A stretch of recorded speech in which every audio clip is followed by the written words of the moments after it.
Dune Spice Wars is a new real-time strategy game with some classic, familiar UI and some 4X elements. Sometimes, the elements of this game seem a little more familiar than one would think, or at least at first glance. That is, if you are the type of individual who likes games like Civilization, Age of Empires, or any other titles that you can get a match or two in on a weeknight or a weekend, then please stick around because we're going to get into that shortly. Before we do, there is something that you should know, and that something is a small little note from the developers of Dune Spice Wars on multiplayer.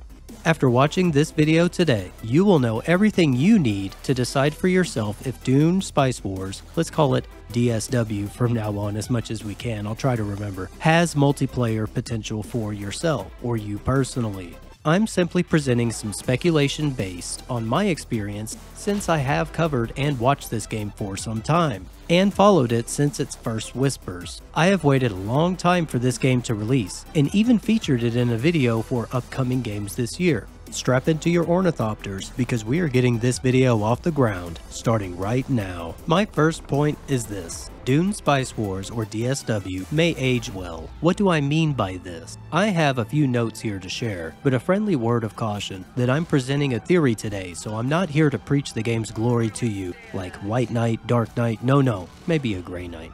Take a look at how refined and easy it is to hop into this game to have fun.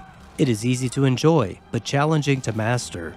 Each house has its own unique traits, and the more I look at this title, the more I see it still having appeal decades later, potentially. And no, I won't be breaking down every little detail and similarity I've noticed between DSW and titles similar to and including Age of Empires, respectively. But to take this point further, I'd even suggest that DSW is designed to be accessible. Just take a look at the graphical style of this game. Doesn't it scream compatibility to you? Doesn't it scream port or portability? I can easily imagine this game being ported to other devices, yes, but even without going down that rabbit hole, I have received personal feedback that there are some individuals in the audience that are, and I quote, completely turned off by the cartoonish art style. I won't show the comment here, but I will tell you my response. I asked this particular individual, and now I ask you, did you enjoy Anno, Stellaris, or AoE? Do you enjoy Civ? I'd argue, or I would posit, that the cartoonish art style is a departure from what we would expect from the franchise, or at least those of us who are familiar with the Dune universe. But does that really matter? The pastel cover titles aren't just limited here when it comes to games you would consider eSport compatible. Overwatch, Dota, I could go on. So, now that we have addressed this, let's consider for a moment that this game's art style is well researched, popular in the industry, and doesn't feel like it takes away from the experience from a multiplayer point of view. With that said, what do you think? Do you think that when considering titles like Age of Empires that have essentially aged like a fine wine, graphical upgrades over the years considered for example, that you could see this game building a similar dedicated player base for years to come? Again, this is a theory about the game's potential, not a certainty by any means. Be sure to let me know, and let's get this conversation going in the comments down low. Alright, so we have some speculation to start with. Let's sprinkle in a little bit about what we do know. For those of you who haven't caught on to this little detail, on the official website, there is a tiny mention that multiplayer is still currently planned. Of course, this game is in early access. Things can indeed change, and often do. I wanted to go ahead and get this recorded for future viewers, and, in my opinion, this is probably the biggest example to glean some potential insights from. As of the uploading of this video, I have searched a lot of DSW content, and, to my knowledge, I haven't heard much discussion on this topic in particular, so I'm looking forward to getting your feedback. The other thing that we know is that this game has potential to be expanded so much further. I'm not going to go into all the specific mechanics, but let's consider a couple of interesting ones. The startup and early game progression seems eerily similar to Age of Empires and other games, yes, but to be more specific, consider when starting a match that each house has unique focuses and traits that almost define the min-max strategy to get started.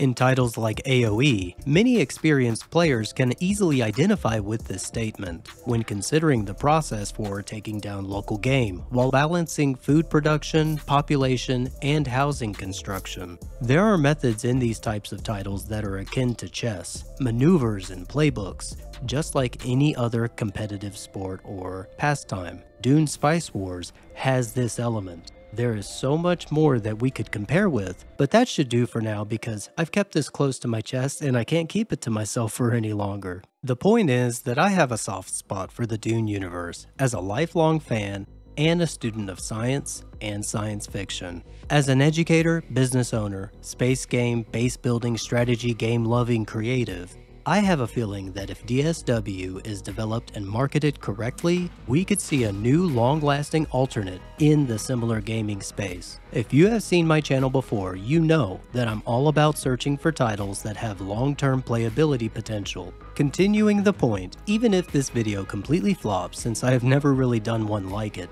I think that dismissing DSW simply because the art style isn't raw, traditional Dune is doing yourself a disservice. No Man's Sky, Space Engineers, Empyrean, Dyson Sphere, Stellaris all have unique styles that I would consider cartoonish. These games are also widely regarded as currently alive and well, regardless of bumps along the way. As far as my opinion, well, let's just say that I find DSW to be a refreshing addition to my weekly schedule. I hope you've stuck with me this far. Let's get to what's next. You may have noticed today that I have been playing the game in the background. This is because I am currently testing out the different houses for an experiment I am running. I am trying to organically discover which one of the houses can build hegemony, did I say that right, and manpower the fastest. I don't want to use the Harkonnen until last. I have already used the smugglers, they did pretty good. So currently, I am playing with the Fremen, then House Atreides. If that sounds like something that you are interested in, keep an eye on the channel and be sure to check out the other stuff I have posted. If you would like to see more Dune, I have a complete starter guide with tips once you get in the game. I'll make sure it is on the top right of the screen now. And don't leave, we aren't done just yet. Something else on the horizon is I'll be showing a gigantic spaceship I built in another space game, based on an alien ship in another game. That may sound confusing. If it is, Google search the Banu Merchantman. I'll go ahead and put that up on the screen. And if seeing my attempt to build that in a video game has appealed to you, keep an eye out because that is what I'll be working on following this video today. If you would like to see that and let me know your thoughts when that happens, I believe that showing the build while discussing the ship it is based on would be a great way to show the audience my industrial builder's perspective or style. This wasn't meant to be an exhaustive end-all be-all type analysis, more like a collective theory we can discuss with some supporting points that are easy to find, or what I would consider firmly grounded speculation. Who really is to say though? I just hope that you learned something new today, or thought about something new today, or whatever else it is that you can get from the video. If you did, you know what to do. There is still more to cover, so be sure to chat with me in the comments and discuss the potential future of DSW multiplayer, and also whether or not you think it could become competitive, even if it is a tight-knit community that develops over the next decade or so. Stay fresh, play how you want, how you can, with what's effective for your goals and schedule, and, most importantly, stay you. See you on Dune.